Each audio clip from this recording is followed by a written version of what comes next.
Aalto was a very good drawer. It can be seen in his sketches where his hand is going very fluid and easygoing. He was using soft pencil and the line is really artistic. As a kid, he was to become first as an artist. So that is how he practiced his aesthetic eye. He knew how to find the contour from the horizon. So our second theme is contour.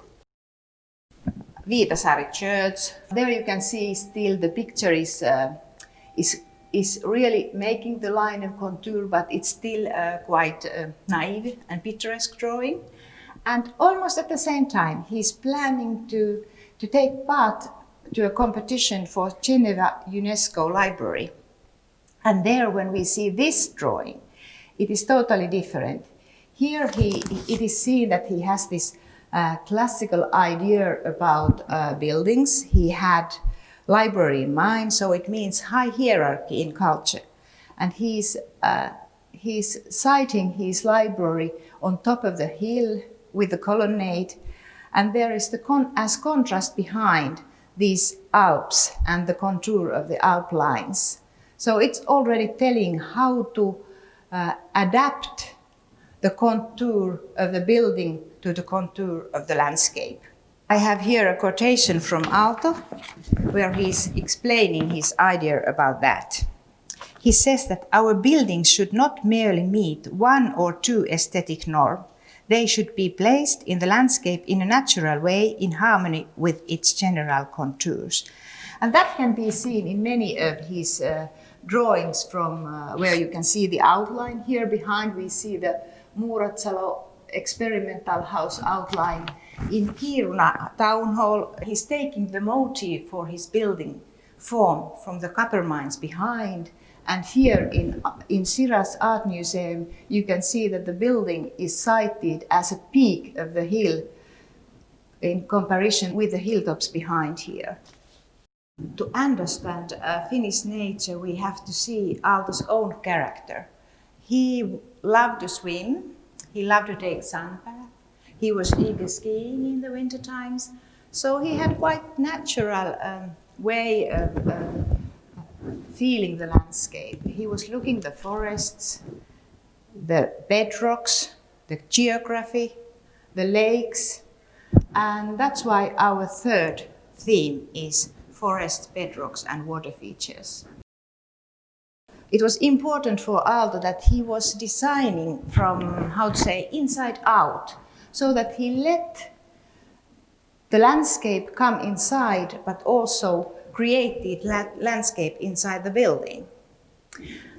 One of the very first and great example is Muuratalo experimental house, where the whole building is built on bedrocks. All the natural elements of the nature is used. The building is hidden between the pine trees. And when looking from the atrium courtyard, with the focus of the whole building, you see the lakes. What was fancy in Aalto was that he was really loving plants. We had the thought that Muuratalo is only about the natural setting, but in fact it's not. There was a lot of soil exported by the boat. There was planted apple trees, not because of the fruits, but because of the white blossoming. There was creepers. Aalto loved creepers, especially the Dutch pipe creeper with its big leaves. And he even used this kind of embedded pathways and tiers in the area. The pathways were natural, they were not paved, and that is typical in Aalto. Aalto was also using these natural elements in cities. Helsinki is built on the bedrock of islets. You can see that on National Pension Institute and how it's bedded on the rocks, and as well in Finlandia Hall and in Helsinki City Center plan. Helsinki City Center plan by Aalto, which is not realized, was made around the lake, or the idea of the lake and the forest. We can see the pathways going here. They are like a forest pathways without paving, almost without any benches, because in the forest you are supposed to walk and sit on the stones, not on the benches. And then to compare this forest to the urban setting, Aalto created the line of public buildings mirroring the water.